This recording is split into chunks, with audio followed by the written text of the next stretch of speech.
Ryu.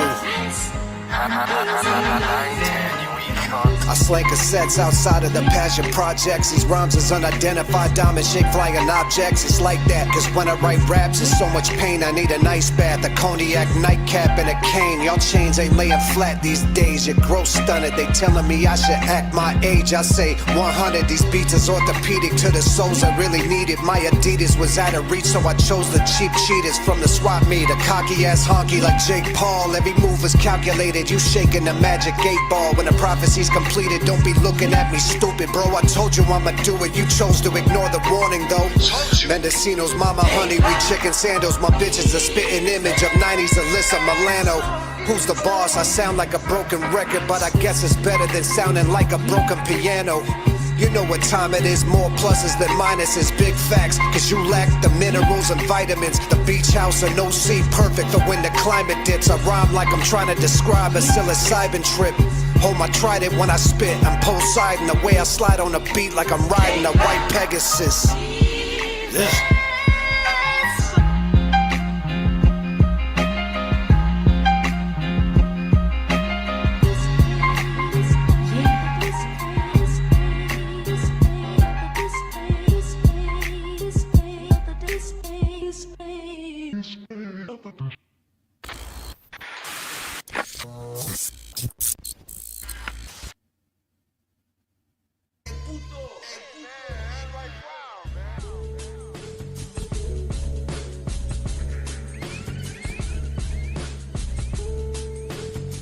What's good? What's good? What's good? It's your buzzing cousin Ghost Boogie. Check it out, man. It's B-Boys Underground. It is episode number 2 of 2026. We're starting this year off, with a bang. We had Be Real from Cypress Hill yesterday, and today we got the one and only Ryu, man. Looking forward to this. You may know him, because his ties to styles of Beyond, Demigodz, Fort Myers, so much more. Sit back, relax, and unwind. Grab your favorite plant, grab your favorite liquid, and chill with the B-Boys Underground crew. Hit the like, follow, subscribe, all notification bell. We do this every single Wednesday and every other day whenever we have special guests, especially like this one right here, man. Without further ado, let's get into the one and only Ryu, man. Ryu, what's goody? How are you, fam? Hey, what's happening, fella? I'm good.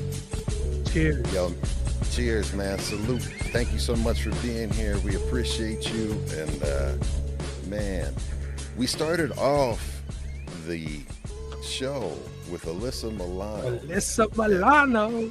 Please tell me and tell our listeners about that song and what and why that was your first release off of your new album, and what was your intent? That track, so just a little prehistory to that. When I recorded that song, I didn't know I was making an album. I didn't know I was putting anything out.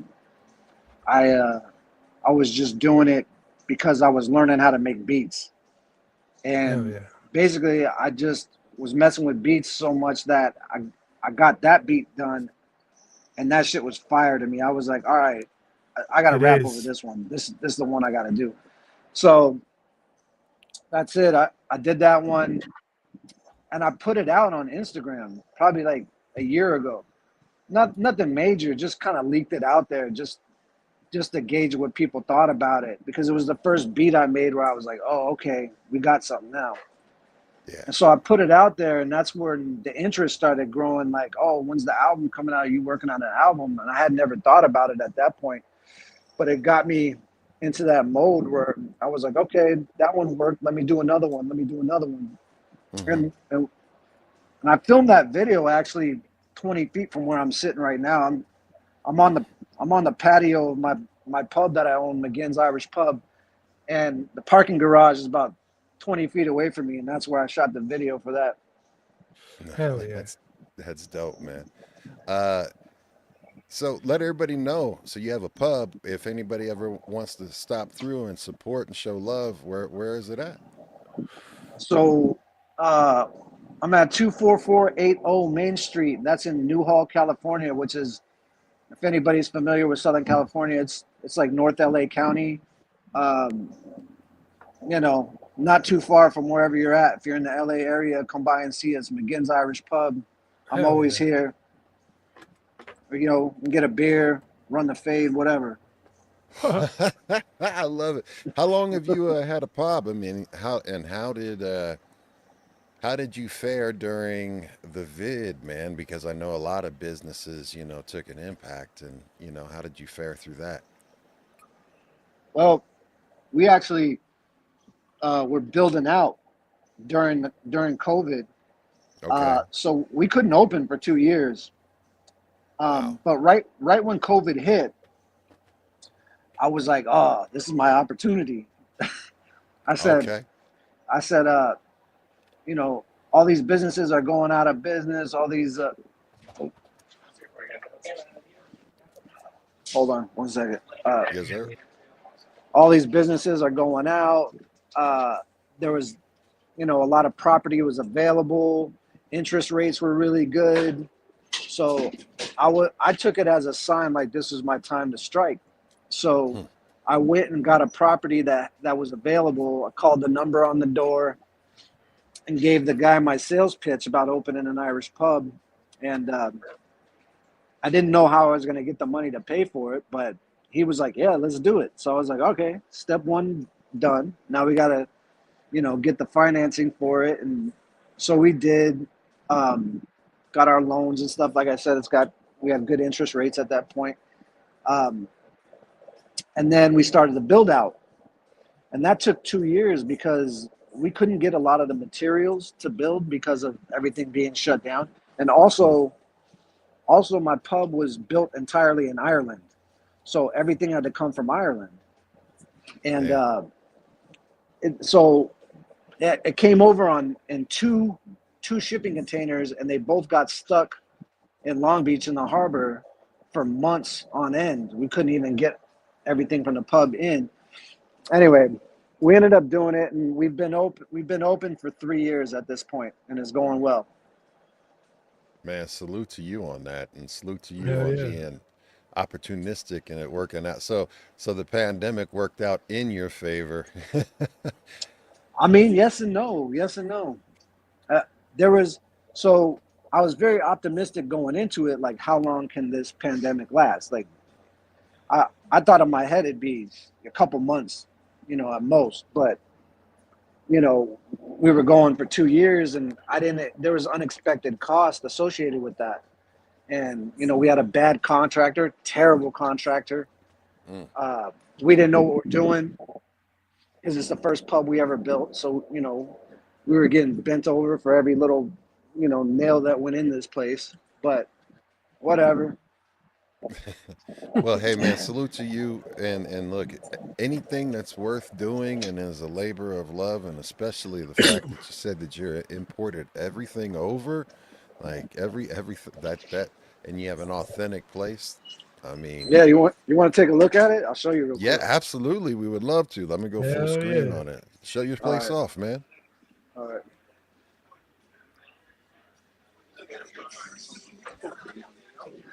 And everybody, we are live right now. Check it out, man. Oh, you're live right now. I'm Hey, just hey.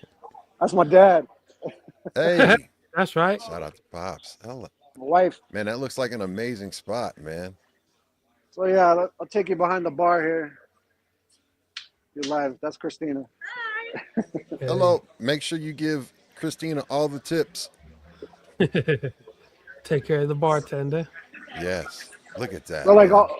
all the wood and the glass and everything. That's Wow. dope. This Yeah. is all family. Uh, let's see. I'll go So out you have front. food? Yeah, yeah, food and drink. Let me show you the front.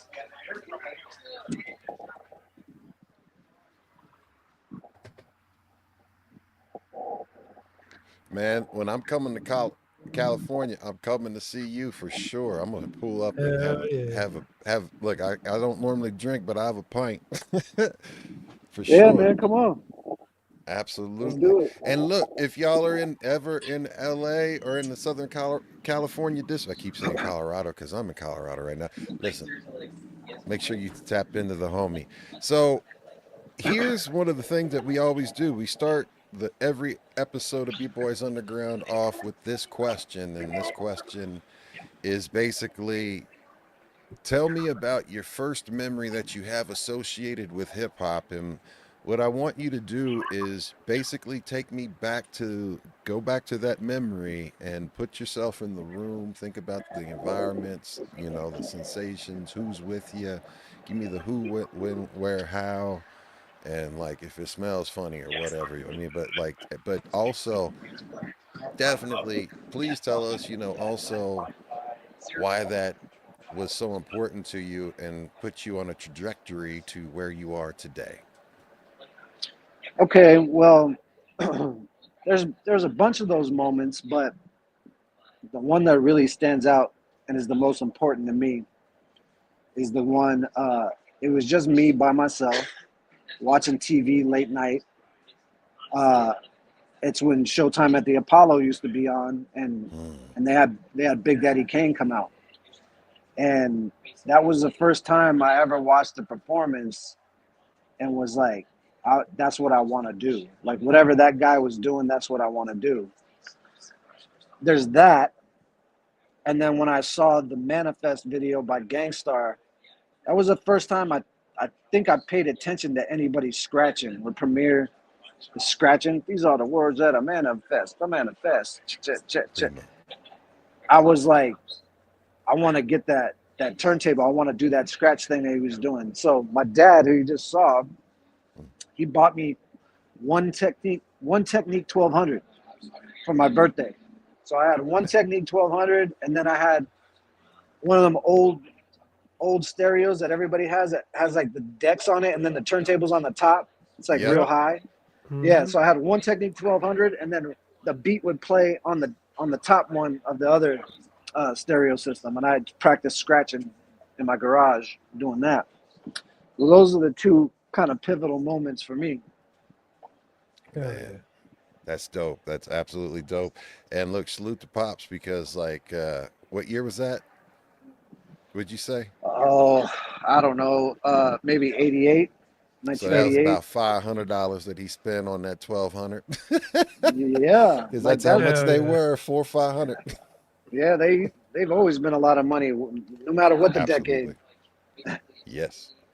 Yeah, they're about $5,000 now. Well, actually, even like the base level, I think is 1,500 to 2,000. So, Jeez, yeah, yeah. Imagine glad I that. don't DJ. Yeah, it's an expensive thing. But man, salute to you on that, man. And For reals. like, you know, take me back to you were born in New York, right? Yeah, You know, like so for the how did you know the moving from New York to LA, right? And you basically lived in a bunch of different areas in LA too, and you moved around, or were you just like yeah. just Like so, give me the I'm, different I'm, experiences with that. I mean, I was born in New York, but that's it. Like I didn't grow up in New York. None of that. My family is from New York, but uh, I grew up in LA. That's it. Okay, Like from the time I was little, I don't know anything about New York. gotcha. Um, so yeah, that's it. Just kind of moved all over different places in LA. If you're from LA, you know what I was talking about. Like I lived in the Valley, I lived in Canoga Park, I lived in Van Nuys, I lived in Uh-huh. Downey, I lived in Cerritos, I lived in Long Beach. Hell yeah. I lived tons of places all over LA. And basically all of LA is what I'm about. Like that's my upbringing. Hell yeah. Absolutely. I grew up in Southgate. I stay in South Central though now. Yeah, man. So that's dope. So then, you know, you grew up with K Day. Yeah, absolutely. That was a big influence on me. Tell me about that. Like growing up with such a legendary scene and such a legendary just environment. And you had a radio station, and C minus is one of my good friends. He was possibly going to join us for tonight, but he had a gig. He was going to pop in and say what's up. But yeah, just being able to grow up around with that being there, tell us about that, man. It was phenomenal when you look back in retrospect. So across the street from my house, I had a friend who had like one of them backyard tool sheds, and so we converted that tool shed into like a man cave back in the days. We had a couch in there and a radio and you know nudie magazines and cigarettes and shit like that. So we would go in there. Yeah, I got one of those now today too. It's just no more K-Day. But yeah, so we used to go in there and tune the dial to 1580 AM and listen to K-Day. And every single day you would just hear some new hip hop that you had never heard before. And it was phenomenal. Like we were hearing NWA demos. We didn't know that the rest of the world didn't even know what this was yet. But, we were playing Boys in the Hood a year before everybody else was. And, yeah, so K-Day was great. Like those times were great. So we would tune into K-Day and they would say, so and so's performing at the whatchamacallit at this record store and that record store. Come see Toddy T, come see Ice T, Uncle Jam's Army. And we would do whatever we had to do to make our way to go see these people. Or, I would run into Eazy-E in the mall because he lived next to me. I got his autograph. When I was real young, he was in the jewelry store in the mall, and he signed it Easy motherfucking E. Yeah. And so, yeah, dude, I used to dress like them. It was all Raiders and Kings and all that kind of stuff. I still kind of dress like that, to be honest. I'm with you on that. My I have twins, and one boy, one girl, and my daughter says I dress like a gangster. So, Maybe. I was like, am I an unk or what? She was like, kind of, but nah, you That's fine with me. Yeah, man, whatever, man. So, like, take us back to 1994, man. Like, and Gorilla Strong said, take me back to 1994. What was going on in 94? That's what he's wanting to know. He wants to know what was going on with you back in 1994. And again, shout out to Gorilla Strong.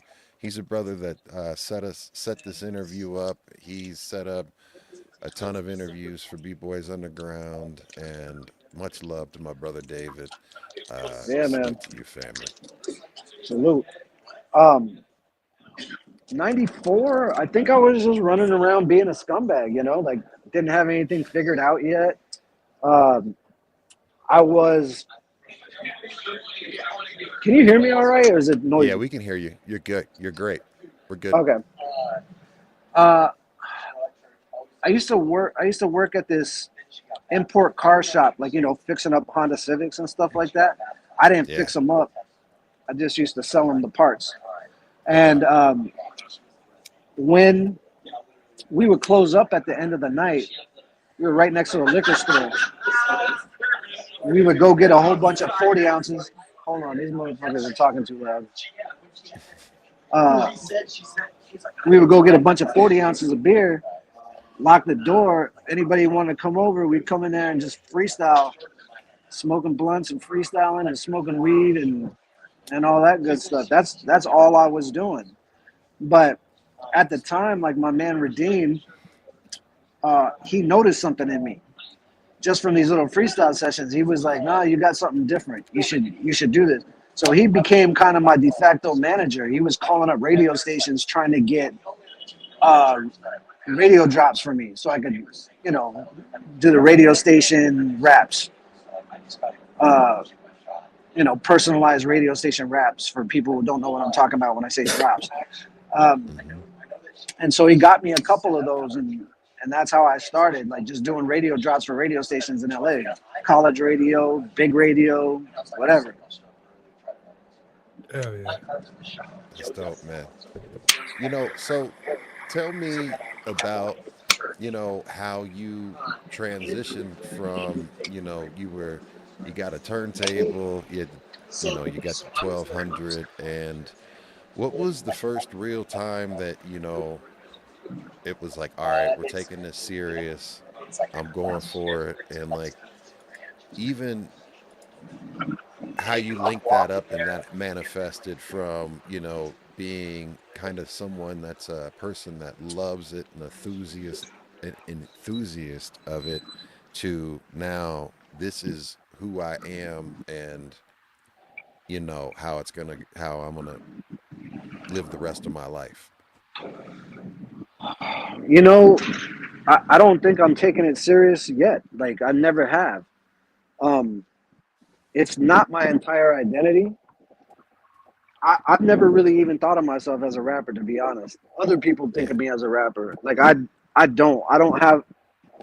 I don't think I'm a rapper in a sense. Like I don't play the part well. Okay. I just happen to spit, and that's as far as it goes. And uh I love hip hop, like to my core. But so in that sense, I am that. But I've never played the rapper role. Like I'm not that stereotypical image, you know. Hmm. And that's it. Like so, I never really took it seriously like other people did, and that maybe is to my detriment because I never even thought people gave a shit. Like I was just making records and that's it. I didn't know people really liked it. I just didn't know. I didn't pay attention. And I get a lot of flack for this. People are like, how do you not know that this shit is doing that? Because I just don't care. Like, I really don't, dude. I just fucking do my thing. Um, What you keeps you know, I'm motivated to do it then? just the love of it. That's it. I wasn't never motivated by I wasn't motivated by success or money, Clout. clout, any of that. Like it was just having fun with my friends and doing something dope. That's it. That's the way Hell it yeah. is now. You know, I it's think just it fun to should be do. that way. Yeah, I Hell yeah. mean, that way I mean, I understand what you're saying because you can't like attach your identity to one thing, or you don't want to. And it does come through as far as, you know, if you're doing it out of the love and doing it out of the fun and make sure that it's not a job to be somebody other than yourself, because, you know, what I'm hearing you say is that, you just want to be you. You want to be your genuine you and not be boxed in, or like, all right, I'm this rapper identity or whatever it is. And it gives you the freedom and ability to be you and show up however you want to show up whenever you show up, right? Yeah, you're right. Like I feel like when you're a rapper, people expect something of you. You know that, and maybe that's not part of my personality. Like maybe it is. It is part of my personality too. But I don't know. Like I think I'm a pretty private dude. Like I don't really divulge a lot about myself. Um, and I don't like how being an entertainer opens you up to Hmm. scrutiny. Yeah. Not Word. that I care about scrutiny either, because whether somebody likes my music or not is not my problem. You know. So I don't know. I think everything is for a reason, and I like the way that I went. I like my approach with it. I'm not out here selling my ass to do anything. I don't really care. Like it's just fun, and it always has been, and it always will. Word And up. when it's Yeah. not, I won't do it anymore. Absolutely, man. And respect to that too, because I think, being true to yourself and what you just basically described is really important in regards to mental health, right? Uh, because of, like you said, the opening up to scrutiny, or, and some people could think about it like, man, he's cold when he says he doesn't care. No, it's not that. It's that you just have to be, you know, at a certain point, know that if I'm going to do this, it's going to be what I want to do, how I want to do it. And I'm putting it out there. And again, I did it for me out of the love of what it is that I'm doing. It's art. Take Yeah. it as you may, right? Exactly. That's exactly right. You know, so tell me though, it had to have been surreal though, like the very first time you got into like a quote unquote, like, all right, I'm in a studio and I'm recording now and I'm starting to make like actual tangible, you know, making real quote unquote music that's has potential to be released, you know, on a mass platform.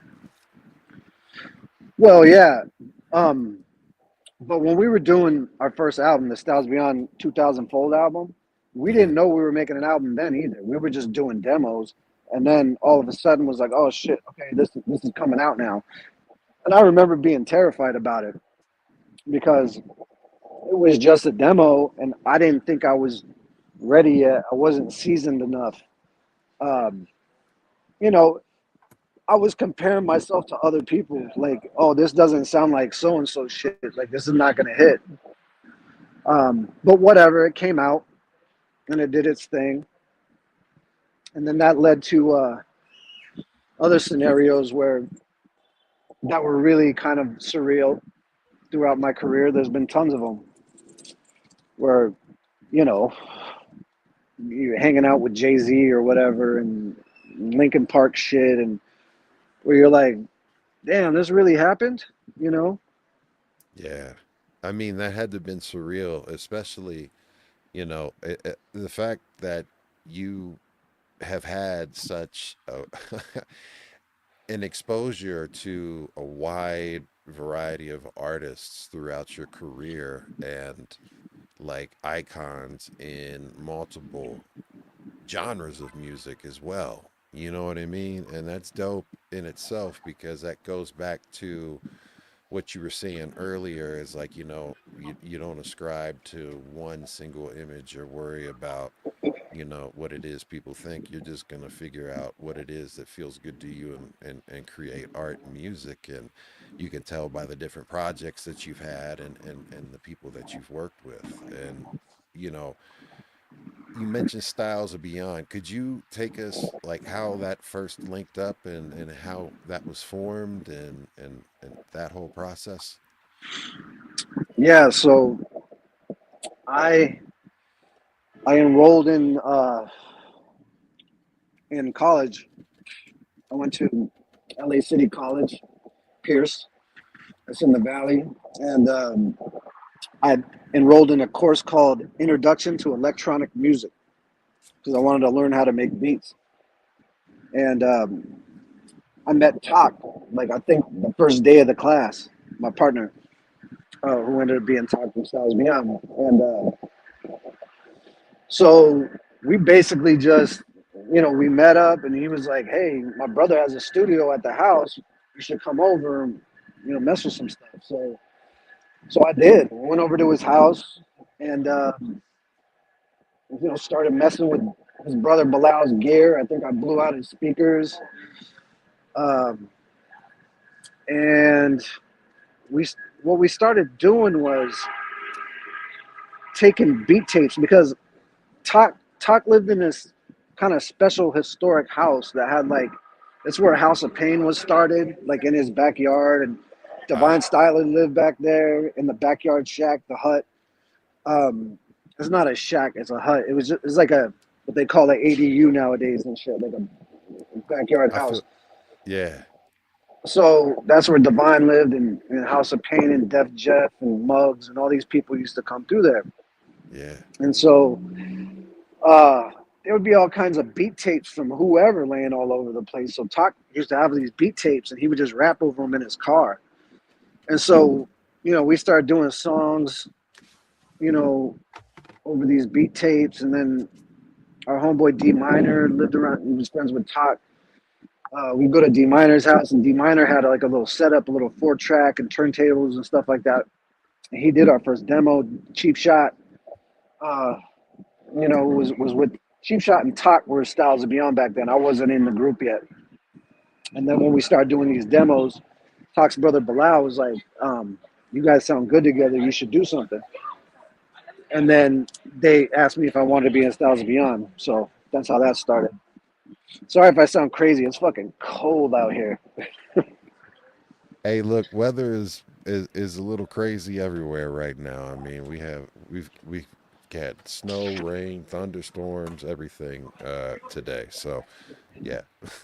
Dude, it's Yeah, like it's like 30 degrees in California, which is nuts. And the wind is just like howling. But I have to go outside because I won't be able to hear you on the inside. well, we appreciate you again. My apologies for, No, no not worries. being able to make it easier for you. um, you know, going back to like the people that you've worked with, also the Demigodz, right? Tell me how a West Coast cat got hooked up with an East Coast group, quote unquote, like the Demigodz, and how that was formed, That was and probably like through some AOL chat rooms type deal no back in the kidding, through days. AOL Yeah, chat room. yeah. I think like I want to say like Cheap Shot had already known Apathy through like AOL chat rooms or whatever, Hmm. and then me and Cheap Shot, Styles Beyond was in the studio, and I guess he was talking on the phone with App, and then he passed the phone to me, and I just started talking to App, and then we just became friends from there. And then throughout the years we've done songs together and all that, and then they asked me to be in the Demigodz, so that was that. Hell yeah. That's dope as fuck. Hell yeah, man.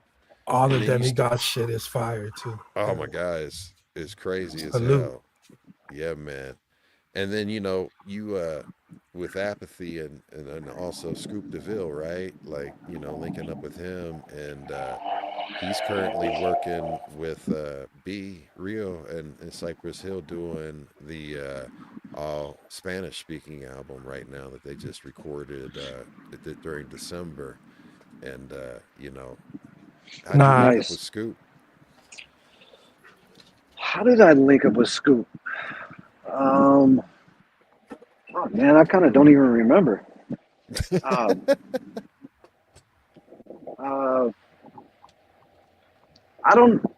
It's like a friend of a friend type deal. Like, oh, you got to hear this kid's beats. Like, Kid Frost's son. You should check him out. So, like, I went over to the house one day and met him. And his beats were phenomenal. And so we just built a relationship from there.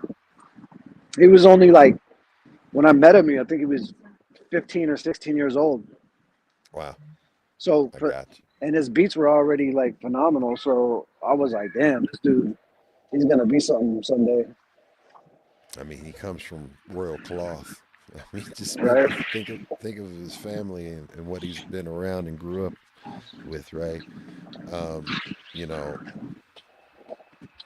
I definitely have to ask you, how did you get linked up, during Fort Minor and the whole thing, like linking up with Mike? Well, I've known Mike way before Linkin Park.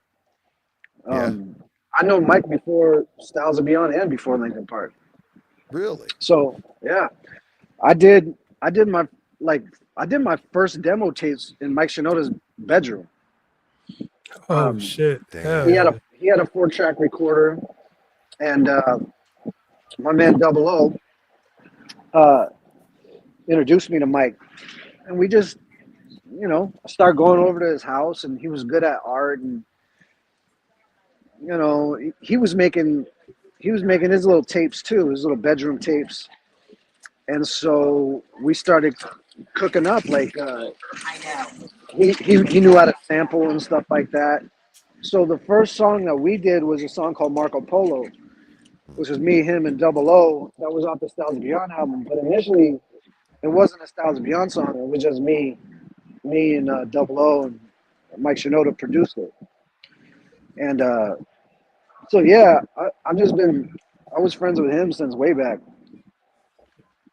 That is dope. That is absolutely dope. My wife is a humongous Linkin Park fan as well too. So Hell it's yeah, like when that's I dope. told her when I told her, that I was gonna be interviewing you and everything like that. She's like, "Oh my god!" Like, cause she knew exactly who you were through that and everything. I was like, "Yeah." Nice. So salute to you guys on that whole project and that. How was that? Like, so you got because of that. There's the video. It's even posted to your Instagram. Of you sitting in the room with Jay-Z, right?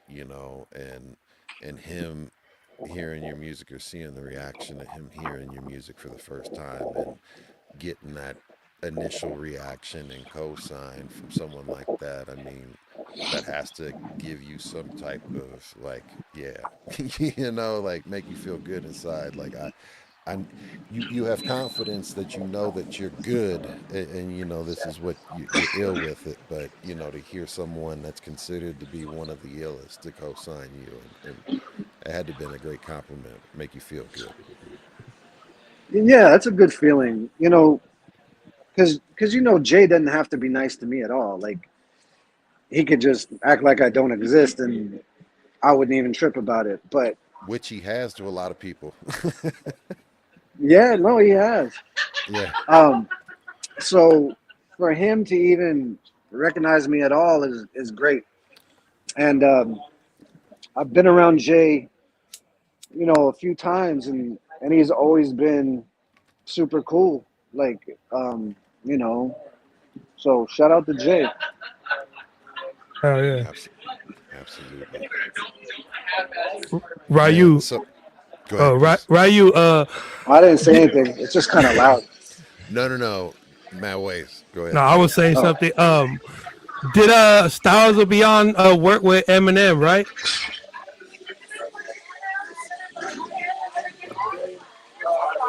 Did Styles of Beyond work with Eminem, correct? Matt Ways had asked the question. uh, no, we didn't work with him, but we do have a little bit of history with him though. When he first came out to LA, um, my manager at the time was working with him and kind of linked us up, and so M would he would jump on Styles of Beyond shows. We would have him Word. come out sometimes and do like little freestyle appearances. Like people would hold up objects in the crowd, and M would just like freestyle about it and stuff like that. And Yeah. we would get him up on the Wake Up Show so he could rap on the Wake Up Show. Because I was cool. I have a good connection with Carmelita from the Wake Up Show, and I used to hit her up, see if M can come through. And yeah, I mean, we were at his video shoot for I think I just don't give a fuck. Hell That's the yeah. name of the song. So we Yeah, were that was we the were at first that single. video shoot. Yeah, so I mean, we have a connection to Eminem, but we actually never did any music together. All right, all right.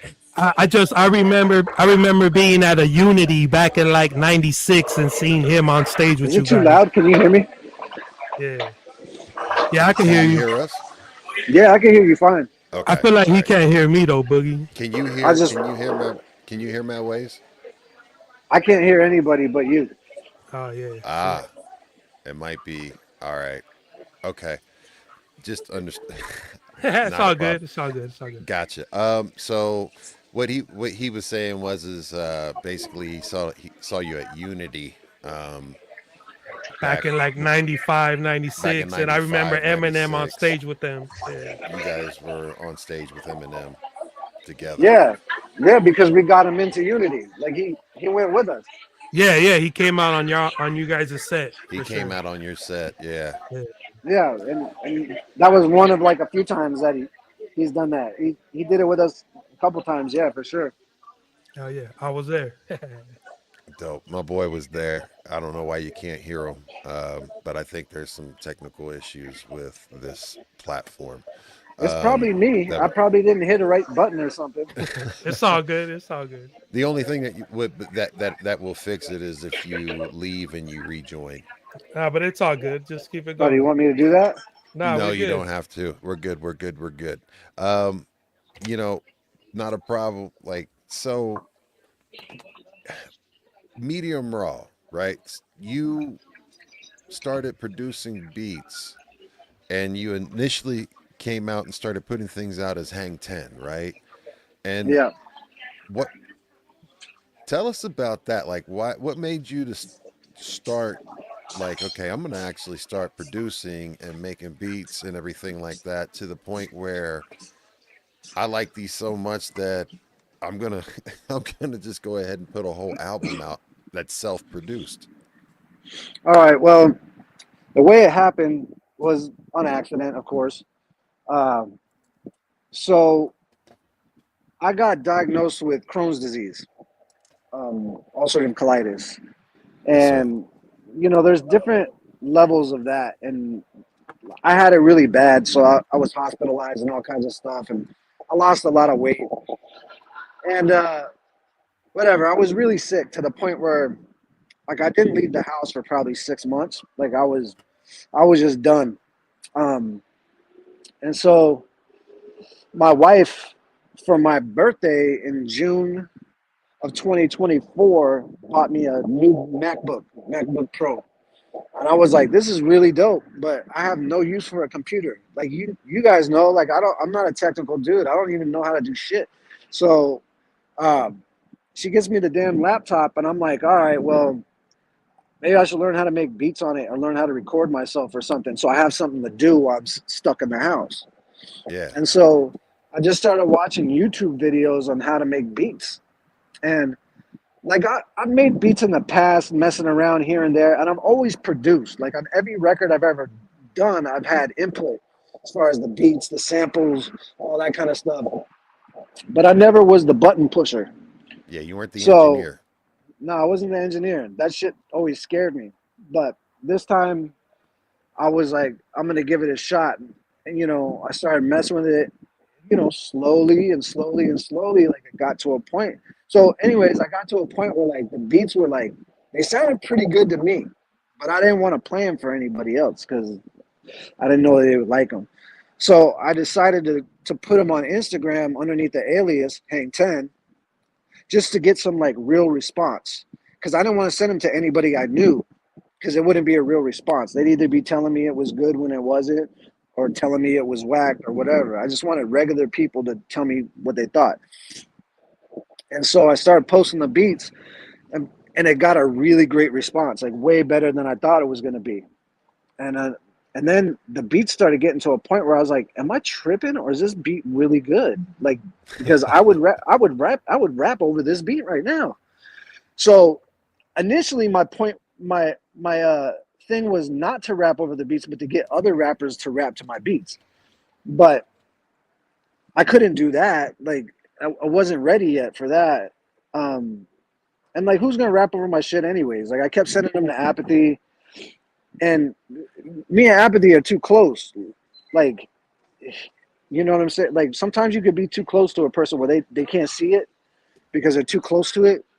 Um, so anyways, I was like, fuck, this is gonna take forever. I was like, let me just rap over one of my shit to see, just to put some vocals over it, just to see what it sounds like. Because I know the beat's hot, but let me put some vocals on it to see what's up.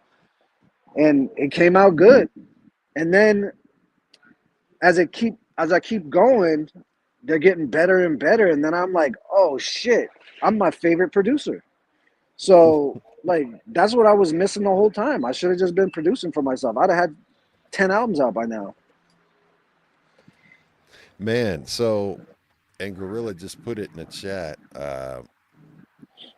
But we've got a question from Cosmic Heart. Salute and thank you so much for being here. He said, "Who made the beat slash produce Dead in the Middle?" I believe Apathy produced that. Apathy produced that. Hell yes. I believe so. Yeah. Sick track, dope video. Yeah, absolutely sick track and dope video. Thank you so much, Cosmic, for the video or for the question.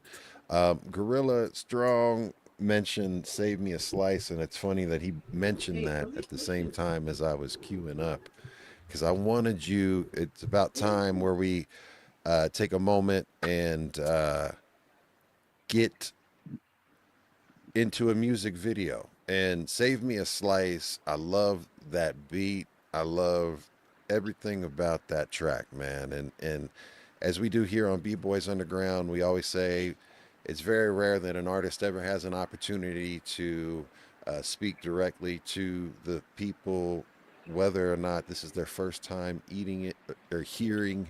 I say eating because it's like you're consuming, it's like setting the table. You know what I mean? Like, but you're taking something in, and it's like a good meal. And you, as the artist, you can absolutely set the table and add just some extra flavor and seasoning to this track, and as they consume it, and get a little bit more relatability. Tell me about the beat that you made, what inspired it, you know, what the whole thought process behind it was. That was just, I don't know what inspired it. I just heard the sample and then started figuring out ways to deconstruct it and make it weird uh and I really like that beat. Like that may be like my favorite beat on the album. Maybe. It depends on what mood I'm in, but I really like that beat a lot. And so um that song was inspired by Ireland, really. Like I was getting ready to go on a trip to Ireland. So when I say shit like goose feather field bubble on a blustery night, that'd be like a cold night in Dublin, pinstripe seersucker when the weather is right. So like when the weather's nice, you wear something a little more flowy and shit. Um, Fresh yellowtail belly with the stickiest rice. I bled Hollywood dry, not a nickel in sight, meaning it's time to go. Y'all talk amongst yourselves. I'm gonna jump in this flight. 10 hours, I'll be on the pub slugging a pint. Man, Like all it's inspired by Ireland, really. Like the song initially was about Dublin. It was about Dublin, Ireland. But I was dope. like, then I was like, nah, like nobody wants to hear that shit. So like I kept some of it and then just reworked the rest of it to make it just like a regular rap song. But yeah, Dublin, Ireland, you were the inspiration. Dublin, Ireland, inspiration. Yo, that's tight. That's Hell a yeah. great story. Dope. A- And here's what we'll do. We'll get into the video, and while we're watching the video, if you wouldn't mind, Ryu, if you could just close out of the browser while we're playing the video, and then just re-click the link and rejoin, and I'll bring you on stage, and you'll be fine. There's nothing else to do. It'll so you can hear my partner's audio as well. So I just click out of this entirely. Yeah, just close the tab entirely, and then just hit the link to join the stream like you did initially, and we'll be good to go. You don't have to do anything else. Okay, cool. I'm gonna go take a piss real quick and then I'll jump Yes, back in. sir. Sounds Yes, good. All sir. right, bro. We're, I'll be right back. all right, y'all. That was Ryu. He'll be right back with us. And if you guys are new here, we appreciate you. Before we get into this track, what we need you to do is hit that like, follow, subscribe, on notification bell, and follow us on basically a couple of different platforms. We have our own individual Instagram accounts that you can go check us out. Mad Ways has got two. He's got Bluebeard and he has Mad Ways. Yep, I yep. just have the one at GhostBoogie66. You can follow me on Twitch and also the B Boys Underground IG page, which is always announcing what we have coming up in store for you. That's always the best way to follow all of us, to stay in tuned with all of that. And then also got to give a big shout out to my co-host G Dash Fresh, who helped start B Boys Underground back in the day as a radio show, as an original B Boys Underground hip hop G radio show dash. dedicated on 88.3 WAIFM in Cincinnati, Ohio. We started way back in 95, 96, and restarted this back up 2 years ago, and been kicking it ever since, man. So he's under the weather right now, and prayers go out to him and the wifey. And this Hell song yeah. right here, we heard Dublin, and I wouldn't have known. I wouldn't have known. Would you know? Mad Ways known about that? No, sir. Nah, man. So look, that's why I always love being able to ask artists to set the table before, you know, we get into a song because maybe y'all would have caught on to that, but maybe you wouldn't. But either way, we are B Boys Underground. We are live, direct, raw, and uncut. We appreciate you all for being here. Much love. Blessings to you all. And look, save me a slice. Was it just last year that we walked hand in hand with the sun shining down? Was it yesterday I could hear the sound of birds all around? Goose feather filled bubble on a blustery night. Pinstripe seersucker when the weather is nice. Fresh yellow tail belly with the stickiest rice. I bled Hollywood dry, not a nickel in sight. Y'all talk amongst yourselves, I'ma jump on this flight. In 10 hours I'll be at the pub slugging a pint. Dissect the beat, spit it so fucking precise. You can tell I'm still hungry, please save me a slice. Save me a slice.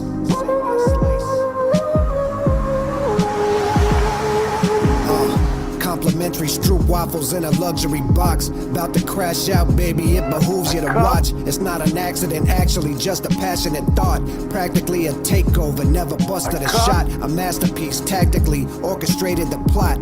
Cooking up, I should rock a chef hat and a smock. The audacity for you to even say you're my op. I'm Dick Dastardly, wacky, but I'm sly as a fox. I'm internationally known now. Unsophisticated and lowbrow, for real. Fuck a he, him, she, MC as my pronouns. I'm in the place to be and about to be shutting shows down. Pardon me, but I don't need your advice. I don't do it for the dough, I do it just out of spite. I used to be scared of heights, but now I'm so out of sight. Like 1,000 feet of white string tied to a kite. I try to be nice and live a quiet, comfortable life, but I'm the type to go ham when they hand me a mic. No retirement, so get it out your head like lice. It's obvious I'm still hungry, please save me a slice.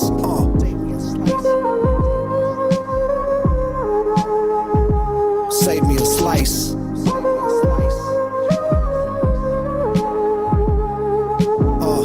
Goose feather filled bubble on a blustery night. Pinstripe seersucker when the weather is nice.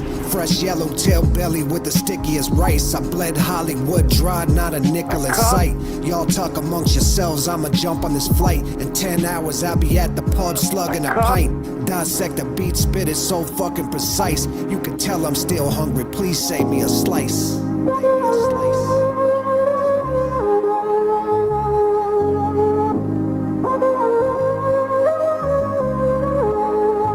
Yeah, buddy.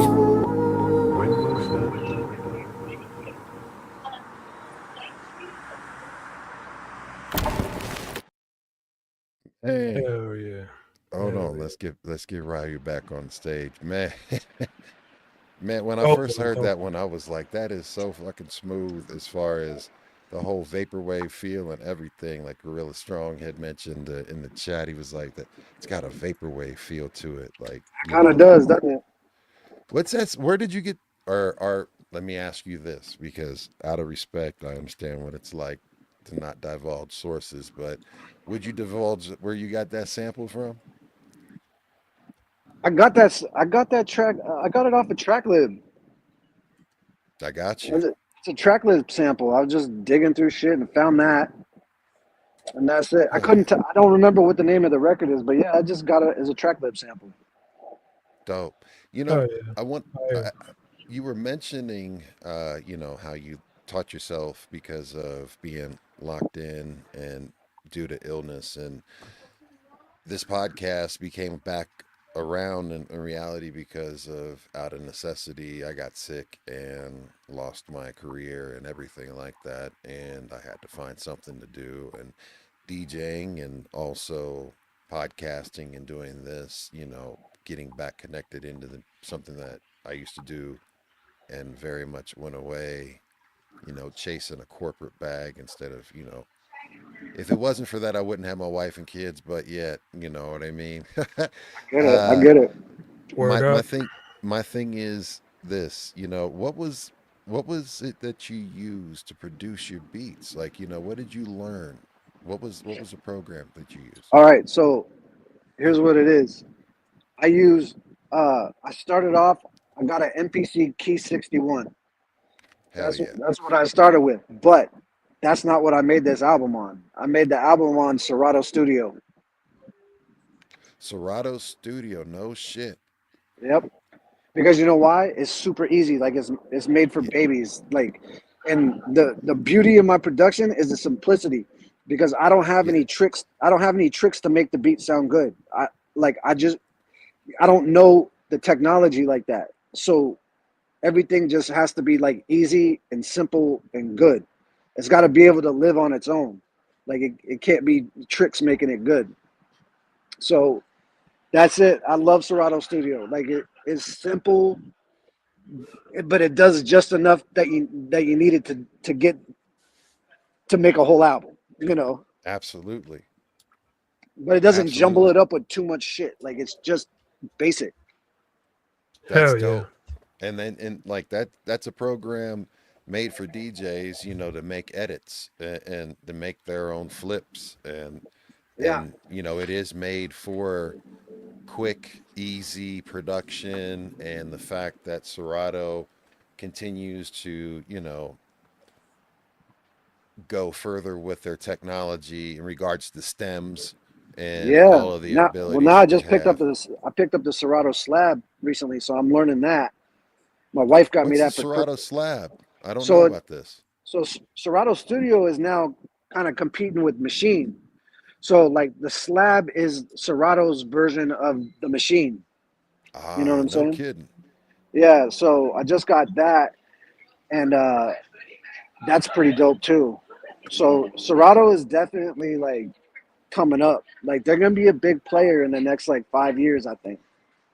Well, I Hell mean, yeah. there's only, if you think about it, there's only three major softwares out there for DJs.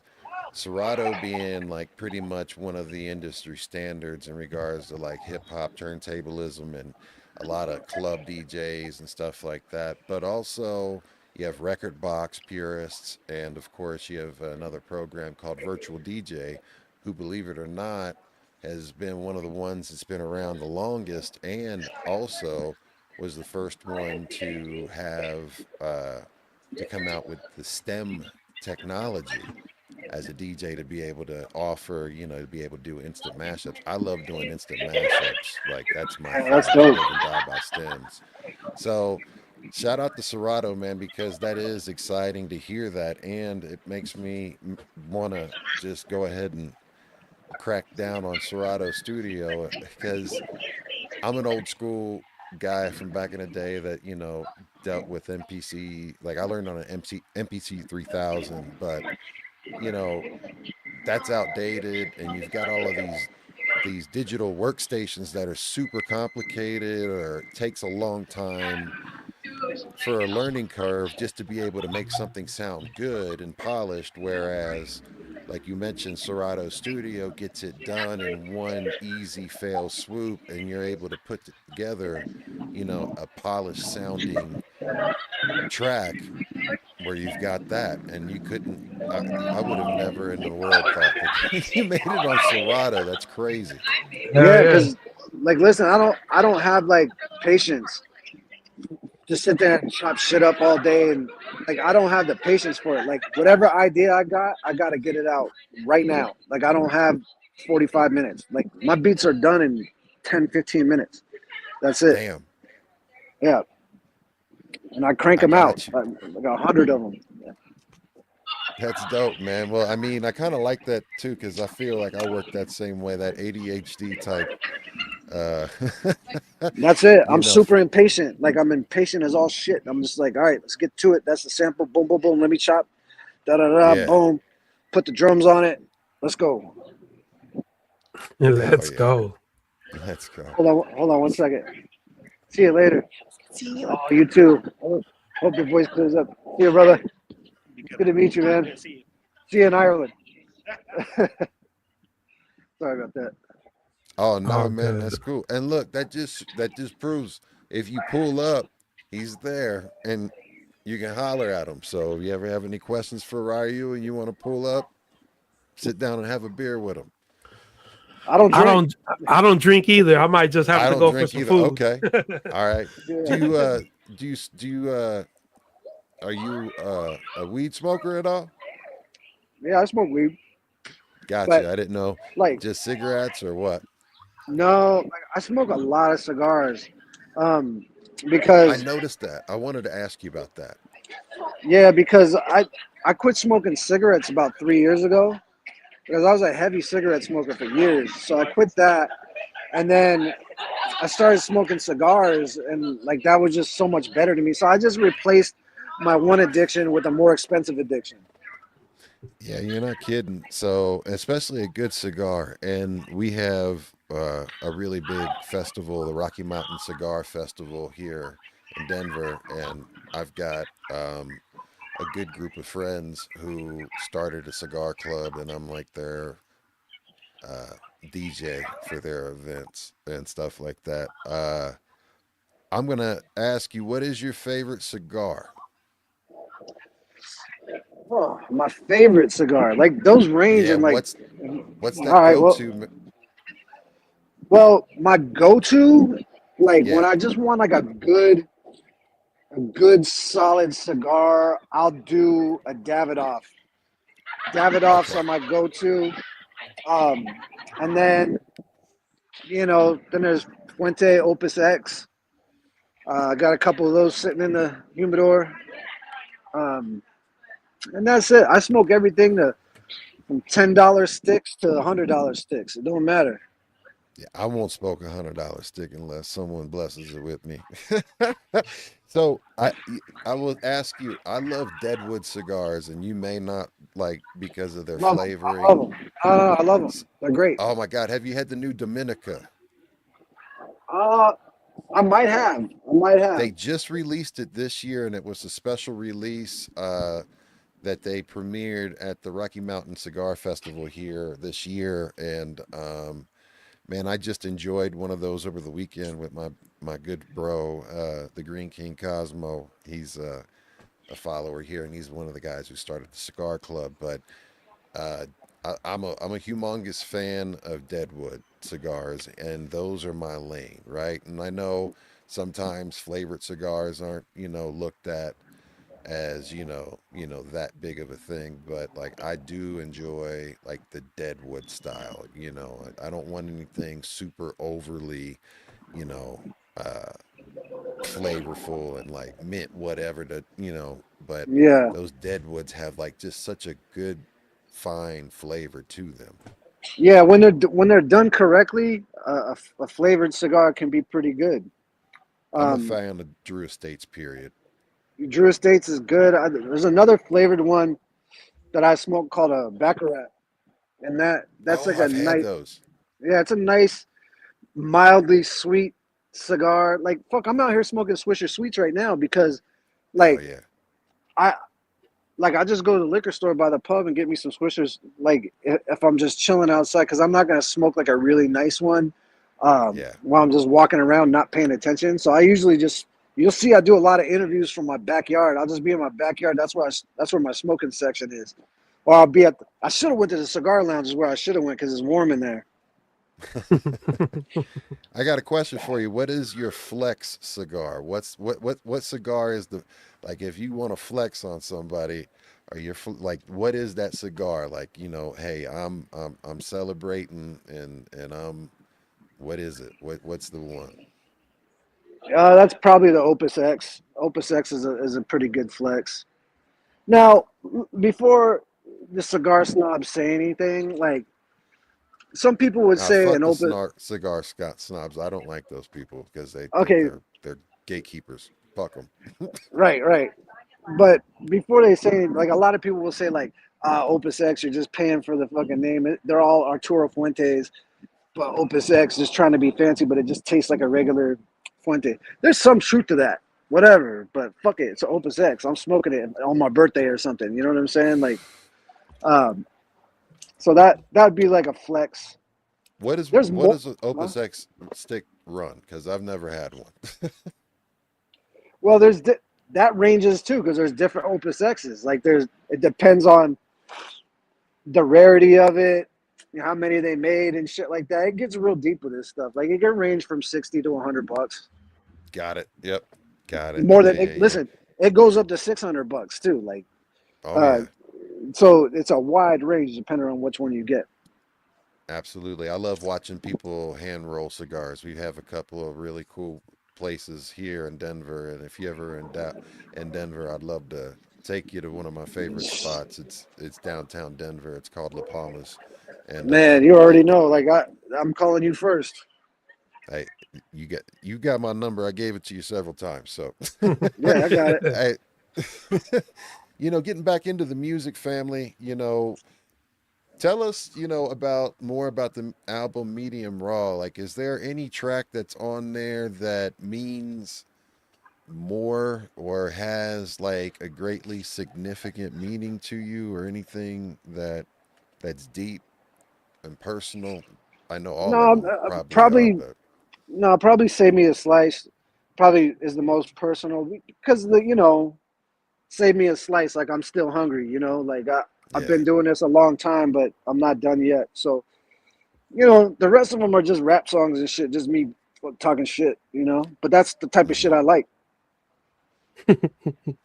I don't like deep shit for the most part. I I feel you. like I like I like your track and video for been doing this. That should go hard. Yeah, Are we're you able? actually. You're able to hear him now, right? Yeah, I can hear him. Yeah. God, yeah, That shit yeah. goes hard, bro. He probably thought I was ignoring him for a whole hour. Well, Earlier when you were talking about where you lived, I commented to you. I said I grew up in Southgate, but I live in South Los Angeles, and Ah, you just stood quiet, and I was like, all right, he's not hearing me. nah, sorry, man. Nah, we good, we good, we no, we good. good. We worked around it. We worked We around it. love it. It's live. That's part of the thing that I love about this, because it's, it is what it is. And I think, I was talking to Gorilla earlier, it's like, in even my ways, I want this to be, as good of an experience for the artists, and also the folks that are tuning in. And, I highly value this time. But also, you have to be human and embrace the fact that, you just got to go with shit sometimes is not imperfect, and the imperfections is actually what makes it more relatable, right? So, Hey, dead on, man. Like if it wasn't for imperfection, like I'd still be working on the album right now. There's so many imperfections on there, but I love it. I was like, fuck it, let's go, let's put it out. Like I'll make more. how do you as an artist get past that? Because, I mean, I'll be honest, because I have OCD, right? And I'm not even just saying that as like, someone just being joking about. I dead ass have OCD, and I get perfection paralysis, right? Right. And Okay. how do you as an artist release it and just say fuck it and just go and get Because past that? you should know the answer to this too, because I know you've been through your thing too. Yes, So sir. when you start to deal with your own mortality and realize that you're not going to be young forever and time is not on your side, you Mm. you stop holding on to things because it doesn't matter. Like, let it all go and let the people decide what they like. We're running out of time. I don't want to get out of here with anything in the tank. Like I want it all out. Word up. Man, amen to that. And that's a beautiful thing to remember, to anybody that's out there that struggles with it. And I know a lot of people struggle with it, even if they don't vocalize it, because people might feel a certain way about being vulnerable. And just remember that you don't have enough time. I've died 2 times, and I've been fortunate enough to come back. I hope I'm like a cat and I got more than 9 lives. But you could be holding on and saving something and worrying about something that, guess what, you ain't going to be here Yep. for that to even happen. So get it out. That's a beautiful thing, and I'm going to remember that the next time. It's like, just fucking do it. Just do Don't it. hold on to shit. Let it out. You know what I No, mean? don't Yeah. hold on to nothing. Let it go. Even if it's just an idea, even if you want to just put it on Instagram, you know, just put it out there. Like it's all beneficial in some way or another. Because even if people hate on it, and you're like, oh, all right, well maybe they're not ready for that one. Let me go a different direction. Or I like Instagram because I tested my whole album out on Instagram before I even decided to put it out. So I already know what they liked and what they didn't. Man, that's dope. You used it, and you had like your also. What was that like for you to? Because I know you didn't tell anybody when you first started the Hang 10 account that that was you. You wanted it just to stand on its own and not have any type of association attached to like your brand, right? And Yeah. just to let it go on its own to get people's honest opinion instead of saying, "Oh, that's Ryu and I'm gonna fuck with it just because it's Ryu," right? Right. Or hate on it just because it's Ryu. I They didn't go, think about it from that standpoint too. Yeah, assholes yeah, are out there everywhere. they do There's that. always two sides to the coin. Exactly. So yeah, I mean, I wasn't trying to be like a Quasimodo or something and like come up with some like alias just to be dark and mysterious and weird. Like I legit just wanted like some honest feedback on my stuff. Um, and then it kind of got fun because like nobody knew it. Like I was coming out with these tracks and nobody knew at all. Like so, I was like kind of giggling inside, like, oh, this is fun, you know. But then of course, like my good friend Apathy, he starts getting on stuff like, yo, like hang 10, yeah, that's just Ryu, you know. He just starts telling people. So I was like, ah, fuck it. Shout out to So Apathy, man. And Ryu, any new Demigodz stuff in the works? Yeah. not as a crew, like no, there's no demigod stuff in the works, but you know, we're always kind of working together on stuff. Like maybe Features like here or there? yeah, features like me and App will do something. He'll do something with me. Esoteric does his thing. Um, you know, Self. We're trying to get him to make a comeback. I know he's got one in him. Um, but you know, we always come together when it's time. You Hell know, yeah. I got a question for you. You know, you spent years on other people's projects. When you did Medium Raw, right? And my question to you is sometimes when you're working in a group or even like in a collaborative situation, there's compromise, right? And there's a give and take. Whereas you did this album all by yourself, produced it, it pretty much you did all of the verses, everything, 100%. How did that feel? What's the difference? And what's it like to not have to even have to worry about anyone else's opinion or whatever? It's just like this is you and boom. It's cool.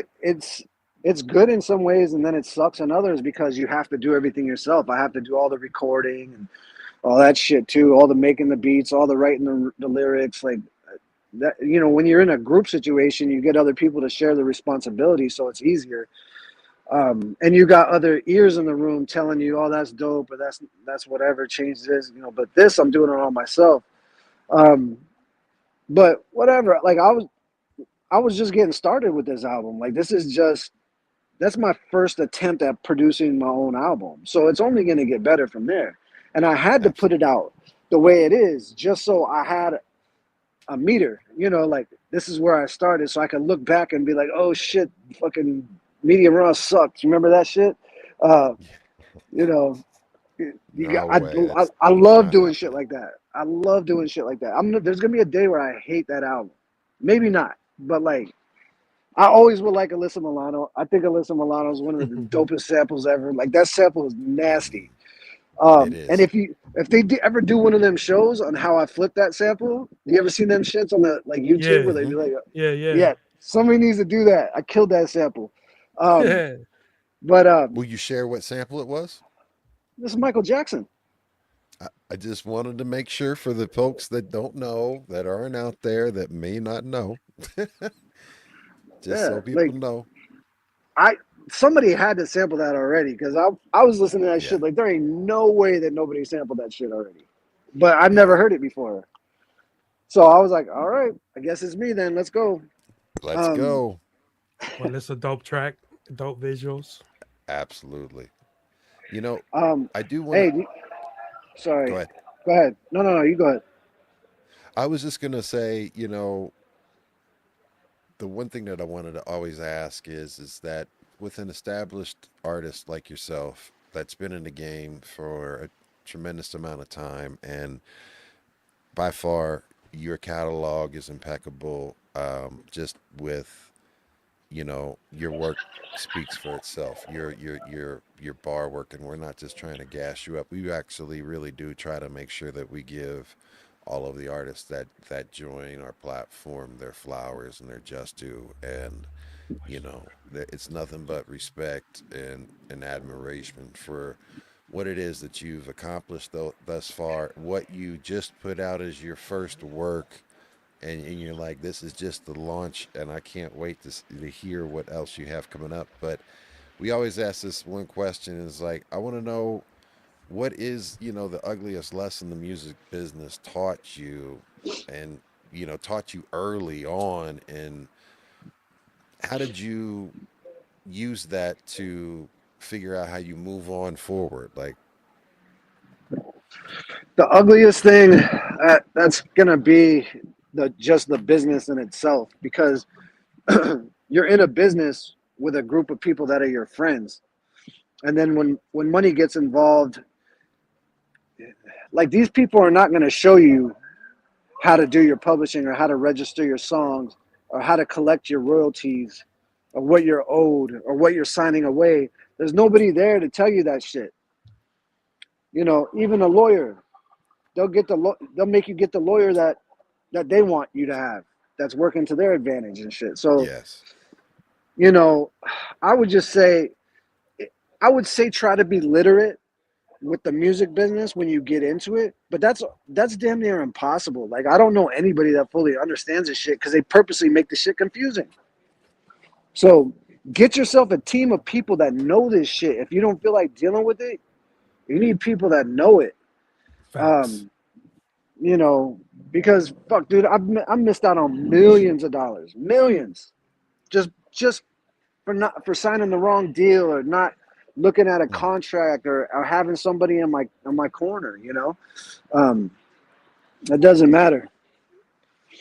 Hey, can I send you something real quick? absolutely. You guys want to play a couple exclusives?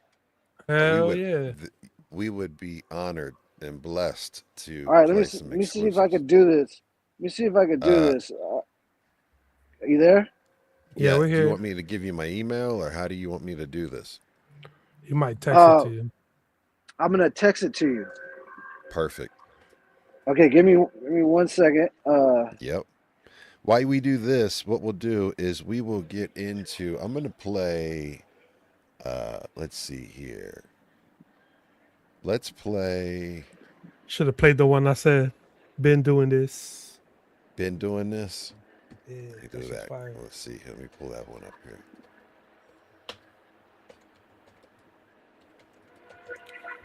Shout out to everybody in the chat tuning in. Appreciate y'all.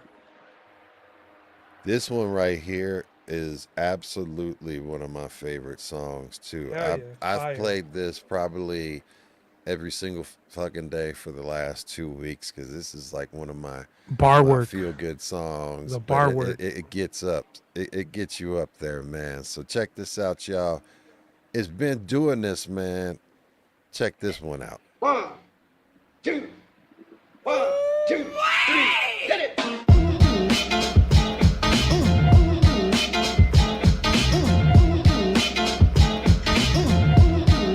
I think he had visual for Rest in this. peace, guru. Enough respect, cream. Pour out a little more liquor. Rest in peace, redeem. We gon' do it for your memory. Blunts, a bunch of Hennessy drunk, like we used to get back when I was 17. Dipping down the Lamo in a jet black Lex. By any means necessary, trying to get that check. Taking 40s to the head like there ain't no win. They say we going to prison, I might wind up dead. We got the last laugh, cause we never half-ass shit. I'm not Rakim, but I can make them clap to this. So roll it up, take a puff past that split. Try to teach you how to stunt, but that class you skipped. It wasn't ever about the money, all about the respect. You ain't a king just because you're getting royalty checks. If that's the case, I should be draped in diamonds and velvet, with a cape like the fucking second coming of Elvis. I ain't new to this, I'll make your fun stop soon as it starts. Yeah, I'ma ruin it. Gun punk cock with the blood clot. Lick a shot, pass us a rock. Take a break Can you from the hear me? foolishness, bitch. I've been doing this. I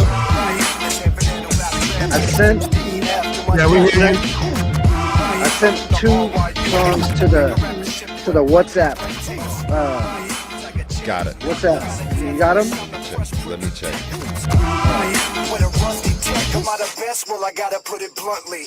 Yes. Everybody looking at me when I step on the set. I'm always Got 'em. going 9/11. Hope you never Okay, cool. forget. They had it coming to 'em, boy. I ain't got no regrets. I can't hear any of the use a music straight that you're razor, playing. never ever Gillette. It's like a pack of ketchup exploded from the Only neck up. because You you need a have your black screen neck up. blacked out. Clean the mess up. I So try what to you're tell gonna them I was probably coming, need but to they do chose is to leave ignore and me. come Maybe back next in. time they learn to Alright, pay I'm attention back. to warnings. You geeks, I rock khakis with a cuff and a Hey, crease. you hear the music now? We get it quacking like a Yeah, I gaggle can of hear it. geese. You're damn right, that's us. We on the cusp of greatness. They told me to show my cards, but I'm holding no laces. Basically, I'm telling you to tell your crew to read it. Cause this is what I do when we done brew a margaritas. So you can get the penis if you wanna see styles. I guarantee Divine got the Grim Reaper on speed dial. You're new to this, I make your fun stop soon as it starts. Yeah, I'ma ruin it. Gun punk cock with the blood clot. Lick a shot, pass us a rock. Take a break from the foolishness, bitch. I've been doing this. After my death, the RYU. Make a rapper ship well platinum play tapes. Like a chant, got a death wish. I'm the Fresh Prince of Texas. With a rusty tech, am I the best? Well, I gotta put it bluntly. Yes. People around town talking this and that, asking where the hell I've been and will I ever come back? I've been doing it, so I ain't got no time to relax. Thought I was through with it, then I relapsed. See, I was higher than a stewardess. Started sticking needles in the groove again. Had to go to rehab so I could quit the music biz. True spit, I was sick of that shit. I wanna shake an executive like a red-nosed pit. I put the past behind me, now back on my grimy. I've been keeping it 100, but I'm stuck in the 90s. Check the resume, the truth burn your retina like it's pepper spray. Fucking name, my name's Ryu, they call you what's his face. Haters on my dick, they ain't never got enough to say. But like a volcano, they really hope I don't erupt today. Batter your sensei, the honky El Jefe. You flavors of the moment, come and see me in a decade. You new to this, I make your fun stop soon as it starts. Yeah, I'ma ruin it. Gun punk cock with the blood clot. Lick a shot, pass us a rock. Take a break from the foolishness, bitch. I've been doing this. After my death, the RYU. Make a rapper ship well platinum play tapes. Like a chant, got a death wish. I'm the Fresh Prince of Texas. With a rusty tech, am I the best? Well, I gotta put it bluntly. Yes. Fucking banger.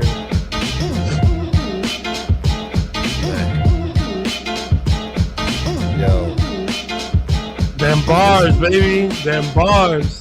and look, man, this motherfucker makes. If you don't feel good after hearing this track, bro, He was like, just what? writing that beat, bro. That was produced by Divine Styler, right? Yeah, Hell yeah, that's just fire, bro. That's fucking- thanks, man. I love it. I love the video too, man. This is fire.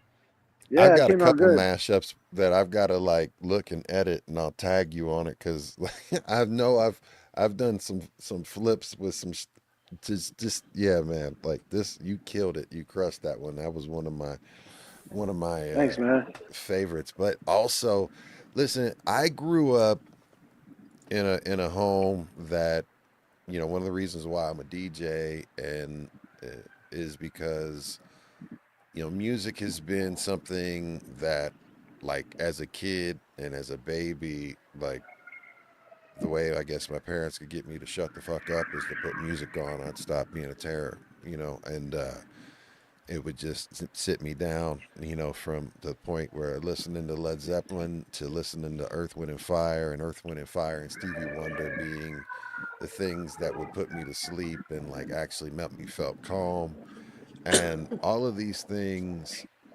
But I remember greatly because I have a copy of Pink Floyd's Dark Side of the Moon that my father stole the promotional copy from the local radio station. It was the only rock Allegedly. radio station. It was the promo copy of Dark Side of the Moon, and it was one of his favorite albums. And I remember listening to Time, and my dad even had like a quadraphonic stereo because he was in technology even back in the day, early on, like any of the stuff, any of the gadgets, he was into it. And like listening to Time and especially Dark Side of the Moon in that type of speaker setup, I was always connected to that and have been connected to that, and think of my father and think of my parents, and and it's good memories. It's associated with that. And when I heard you flip that, tell me about that song and like why you wrote it, and then what was it that made you like, I'm gonna jack Pink Floyd and flip this shit. Well, because my wife listens to a lot of Pink Floyd. We've been to a couple concerts over the years, and Time is one of my favorite songs by them. And I mean, honestly, I haven't come across a Pink Floyd song yet that I wouldn't sample.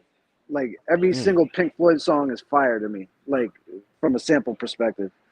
So that was just the one I was messing with because I know my wife likes that one a lot. So I was kind of doing it just to impress her because, again, I was trying to make people like my beats. So I was like, let me make a beat that maybe she'll like, so I could gauge if I'm doing it right or not. So I made it and she loved it. So usually she hates on all my shit. So. Oh wow! So that's a good judge. He was like, all right, if I give can you the make real. if wifey can like this, then you got something on your hands. Yeah, because All right, my well, wife hey, is all day like, shut the fuck up, turn that shit off. Like, can we listen to something else? oh shit, she's married to a No, fucking legend, and she's like, shut the no, fuck up. no, because I never stop. I never stop. Like even when we're chilling, it's like I'm listening to beats. She's like, can we ever just listen to music without listening for samples? I'm like, I'm not. I like it. Like like I'm not Oh listening to shit, samples. Like I'm always kind of working, and you have I'm that like curse too. I'm like a Belgian Malinois, dude. I just don't fucking stop. Like, And you so rocking on all these beats, or what are you doing with all these beats? no, dude, I'm working on it. I sent you one. I did last night with my man Elemental from the Visionaries and shit. Hell yeah, hell yeah. That's what we getting I, ready to get into. Which one is it? it says Ryu Elemental on it. Got Like it. this All is right. literally just I did it last night. All right, let me get that opened up. Hell yeah. I was at the Visionary beer release recently and got a chance to That's see dope. them. Got a chance to Nice. see them all rocking that day. That's dope. So you did this. You just made this motherfucker up last night. Is that what Yeah, you're saying? Produced by Hang 10. And it was Hell the yeah. LMNO. All right, let's see here. Bluebeard needs a Hang 10 beat, bro. Come on, I got you. For reals. All right, so I have to share a screen, and what might happen is I'm gonna mute everyone because when I share this audio this way, You good? it will cause an echo if people are speaking over it. So I will take care of unmuting everybody, and we'll just we'll rock it right now. Let me get into this. Let's see. Remove. Called Missile Grip Pump. Sheesh.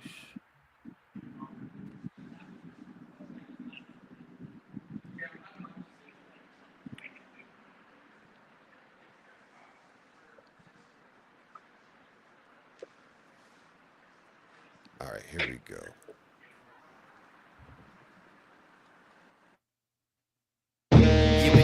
Yeah. 1 2 1 2 check baby check 1 baby 2 1 2 yeah check. check baby 1 2 check baby 1 2 check. Gas face, no brakes, the soap crates, a rap is back. Snowflakes, I'm here to melt your face like an acid tab. Gold-plated plaques, I painted black out of spite. 2026, better pay the tax or pay me twice. The state of rap is in disarray. Time to let the pistol blaze. Blase, the shit ain't really crack. This is raw bass, it's game over. Coming out the pen like Eric Gagne. I'm Pompeii, erupting on rappers. That's a flambe. I'm not exactly bad shit, maybe a bit Kanye, a self-proclaimed genius screaming. You ain't got the answer, sway.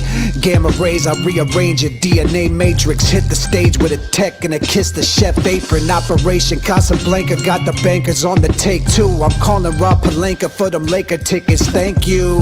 Breaking news, these little dudes be out of business soon. I'ma shut it down, fuck around and get your fitted room. I'm a spiritual warrior, a horrible human, living in court without a lawyer and a judge ready to ruin. They know not what they're doing and who they're doing it to. Pursuing happiness in the absence of the pursuit. The brutal truth and sweet lies. Sugar cubes dissolve, problem solved, eating the sweet tooth. Uproot the tree of forbidden fruit. The hidden proof got revealed with the missing roof. A hop, skip, and a jump out the slump. She shook a rump, hand on the missile grip pump. Letting it off, I'm the byproduct of a skyrocket. Bursting out the eye socket, stopwatch couldn't clock it. I climb on downtime, this is my prime. And I'm not even on the right side of my mind. Seek and ye shall find the finish line. Designed by the divine to align spirit and spine. When you absolutely, positively got to kill every motherfucker in the room, except no substitutes. Somebody gave me this telephone. I think it was Edie, wasn't it? Was it? Yeah. And she said that I could talk to God with it, but I don't have anything to say. This is for you.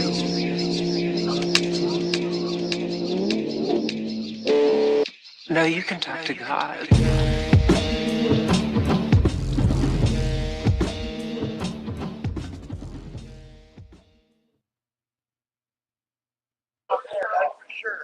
Yo. That shit was fire. Now you can talk to God. Yo. Yeah, Yo, damn. That man. Hold on, man. Damn, man, that shit was fucking fire. Tell us. Yo, and you guys just did that last night? Can you hear us? Well, we were having like DJ battles because I have a lot of friends that are DJs. They were just switching off, Mad ways, trying can you hear to me? take each other out. I can hear you, bro. Gotcha, cool. Ryu, can you hear us? Check 1 2. Check. Yep. I don't think he can hear us. Uh-oh. Can you hear us? Are you able to hear us? Yo. Now hear this? Hello? No, he can't hear us. No hear us? No. I check 1 2 1 2 1 2. All right, so he can't hear us. We have to go into the next one. So what we're gonna do is I do have something queued up, I think. Hey. Unless I closed it out.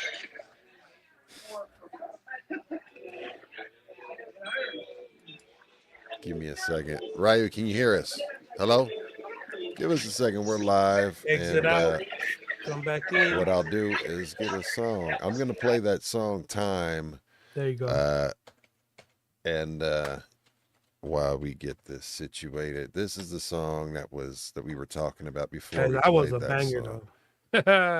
Yo, that new y'all song. Y'all just heard the fresh off the motherfucking press. You know what I'm saying? Exclusive shit. You know what I mean?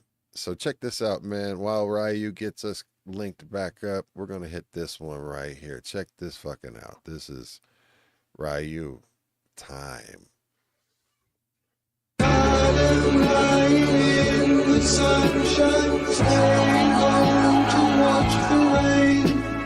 Three-sided mirror pyramid, my mere presence is Ryu, can you hear us? Yeah, I can hear you now. I don't know what happened. All right, we good. We're going into time and then we'll circle went to the back. scorecard. My sore paws been broken and bruised. Blood on my knuckles and New Balance shoes. If I was your friend, I'd advise you to move, but you can't survive on this side of the moon. Somebody give me a broom. To run out of battery, let's just do this. We can get into, look, it's our show. We do what the hell we want to do. So check it out, man. What we're going to do is get into asking you about the next track that you're going to share with us, that you gave us, that you wanted to share with us. That will be an exclusive. Tell us about that track. Did you play the Elemental one already? Yeah, we played that one. You never heard it. We were No, I playing it the couldn't. whole time. Yeah, I couldn't hear anything. That shit was dope as shit. Listen, man, Fire. the changes on it. Did you produce that beat? Yeah, well, Hank 10 did. Hank 10 did. Yeah. Gotcha. Well, Hank 10 killed that shit. and your verse, and both like, damn man, Yeah. that y'all Fire. murdered that one. Tell us about Thanks, Team man. Demolition Freestyle before we get up out of here, before your battery dies out. Yeah, this is a mixtape I'm actually working on with my man DJ Mr. Drummond out of New York, and this mixtape is full of like heavy hitters. There's a lot of people on there. Royal Flush, Copyright, Apathy. Like it's an old where it's just where he takes like, 50 MCs and everybody spits on it. So this is my contribution to that. Hell yeah. Absolutely. Well, hell yeah. So we're getting ready to play that right now, and check this out, y'all.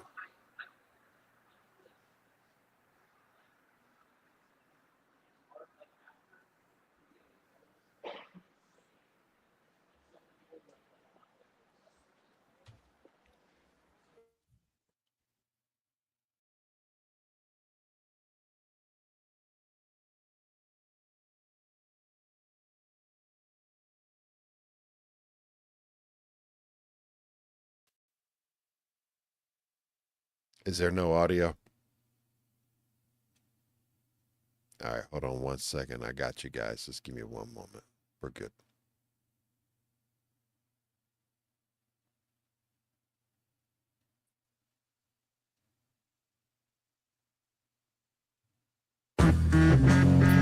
Yeah. It's Ryu, My apologies, y'all. SOB, and all that. I go dumb for Mr. Drummond, that's a no-brainer. I'm no stranger to spazzing over some old bangers. Grab it off the coat hanger. I pull up to the spot with a fresh white fox like Joe Namath. It's all the same as it ever was, I gotta tell ya. I'm still a pain in the ass, neck and the genitalia. Hell yeah, I just got the wrist pavade. If y'all motherfuckers are sick, then I'm dog AIDS. Sipping Clause, bumping Sade. I stay flipping on a beat like a Cirque du Soleil. I'm all work and no play, 200 verses a day. Notorious for making waves, you can surf on my wake. The worst mistake you ever made's right in front of your face, bitch. Surgical with the blade, come and get your free facelift. It all depends if I'm taking my medication. You're either getting Jason Voorhees or Jason Bateman. Take Deck Testament.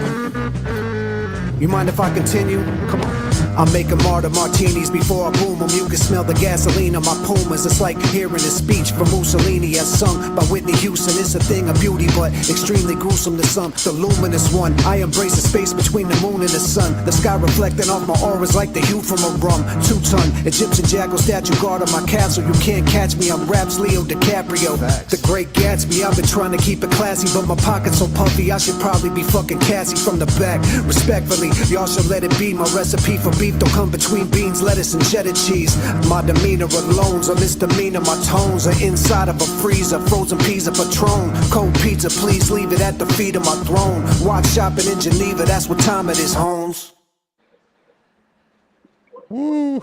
That's it. There's a Man, yo, He- salute to you for absolutely thank you, man. exclusives with us and blessing us with the opportunity to play these here on our platform and blessing us with your time. I understand your time is at an end, and as to be respectful to you, and thank you so much again Hell yeah. for coming on. I hope you enjoyed your time, talking music, and like we said before the show, we're not trying to ask you any of that other BS, man. We just want to talk music and give you your flowers, and you are absolutely a Motherfucking legend. and your work is impeccable, and I appreciate the fact that just for the fact that you are vulnerable and human enough just to be you. And one of my favorite songs, because I'm originally from Ohio, I'm a funk head, and you being from LA, the funk is where it's at. You know what I mean? Yep, So yep. nobody can be you but you. That was by Steve Arrington from Slave, Ohio. Stuff, stand up. Look, man, much love to you. Salute. Do you got any shout outs before we get up out of here? And what can we be looking on? What should we be looking on the out, or what should folks be on the lookout for? Any type of things that you got coming out? Well, yeah, I just want to shout you guys out, man. Like, thanks for having me on. I really appreciate it. And anytime you want me to come hang out with you guys, I'll absolutely be here. Oh, you're a blessing. Thanks for Okay. giving me a platform to play my new shit or unreleased stuff. And I invite people to go check out my new album, Medium Raw, in case they haven't heard it yet. That's what I got. And I'm working on the new one now called Grenado. As soon as you have anything that you want to do, any type of releases, if you want to do any type of like, let's say we have a listening party where you have a project or you have a visual project, audio project, and you want to get real-time feedback and schedule it with the people, our platform is your platform, and feel free to just hit me up and we'll schedule anything special for you. And you are more than welcome to be here anytime. We would be honored to have you. And thank you. Thank you, bro. I appreciate that. Hell yeah. All right, y'all. Well, hey, look, we are out of here. Make sure you hit like, follow, subscribe, all notification bells. That's the only thing we're going to say. We just ask you the thumbs up and comments. It really does help. Share, download, tell a friend. Drop a comment. This one on the replay, and also yesterday's Be Real and entire our B-Boys Underground catalog. We've interviewed Jazzo, Demigodz, C-, Sun Doobie. Look, it goes on and on and on. Much love. Keep it positive. Keep persevering. We out. Peace, y'all. Thank you. Yes, sir.